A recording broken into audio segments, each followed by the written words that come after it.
needs of India. I will have diversified our energy source of last few years, but how prepared are we when it comes to pricing, when it comes to our energy requirements, specifically with this conflict? Vasudha ji, I think you have succeeded in rolling many aspects, many dimensions of this issue into your question.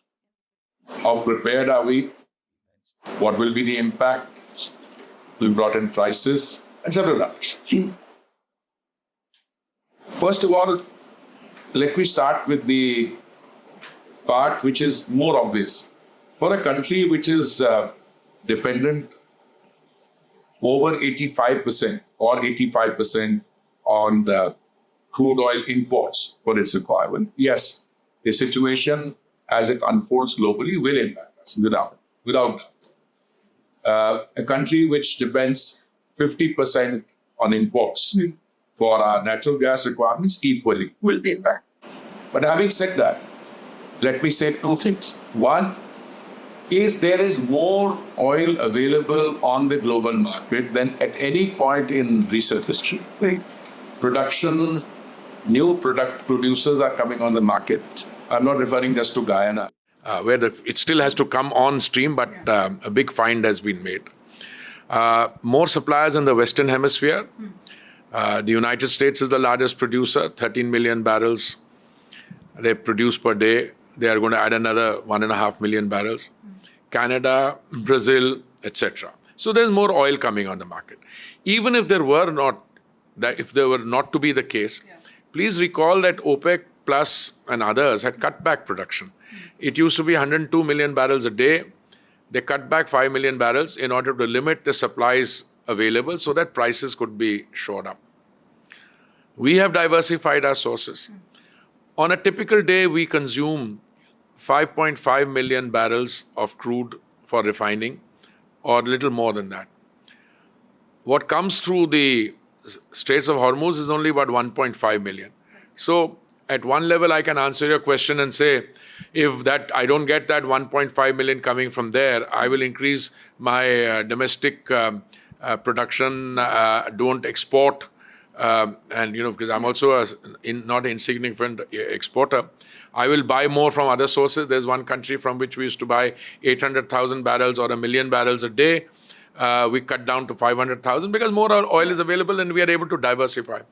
So there's no problem on the availability side. Okay.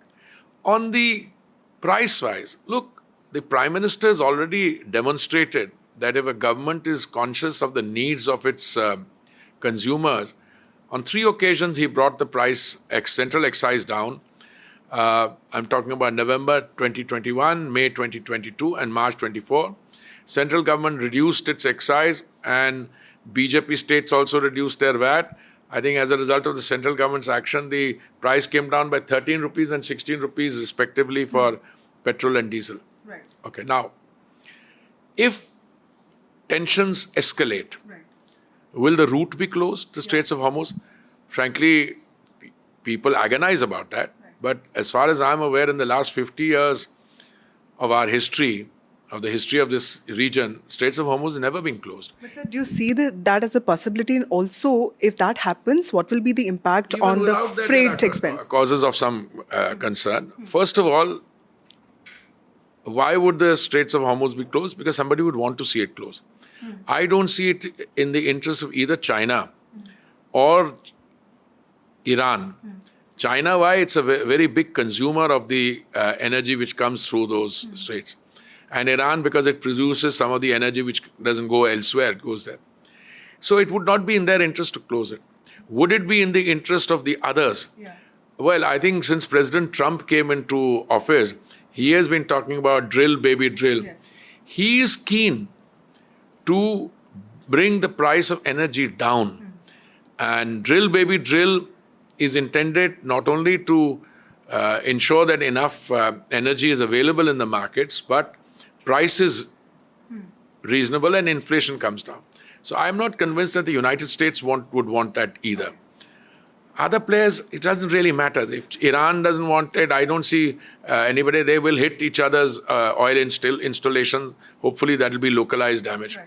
But even without the Straits of Hormuz being closed, the fact of the matter is, insurance rates have gone up. Yes.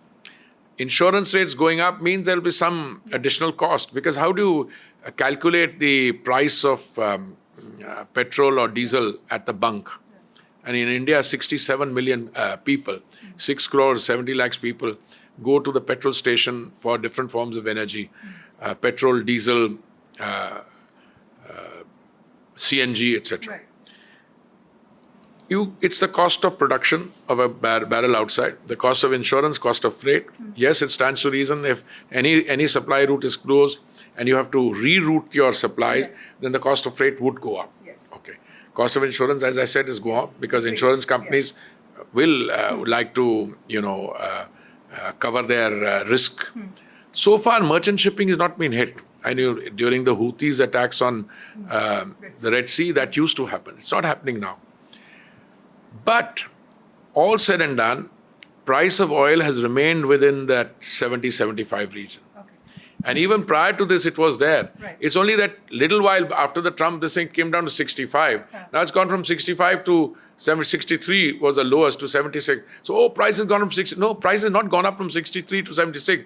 Price has recovered to where it was earlier, prior to that phase. Yeah. So, in layman terms, is there anything that the common Indian needs to worry about when it comes to fuel prices? Do you see that going up in some times? The common Indian, I don't know who the common Indian is, all of us, should be very conscious of the fact that this is a prime minister who, if at all he brings prices down, he doesn't take them up. I mean, on 3 occasions, as I said, November 21, May 22 and March 24, he brought the central excise duty down. Even, and there, by the way, we are continuing to feed 80 crore people 3 meals of dry ration in a day, even though the pandemic is over. So I don't think that should be a matter of concern to a common Indian. But, in a warlike situation, and today you can use that term without any fear of contradiction, it's a very serious escalation of the military conflict. I hope wiser counsels prevail, and as the Prime Minister has been calling, others have been calling for cessation of hostilities in return. But our discussion is anchored if that doesn't happen. 3 points I want to make for you. We have enough stocks. Yes. We have enough diversified supplies. Even if there were to be disruption in supply lines, we can source it from alternate sources. We have enough.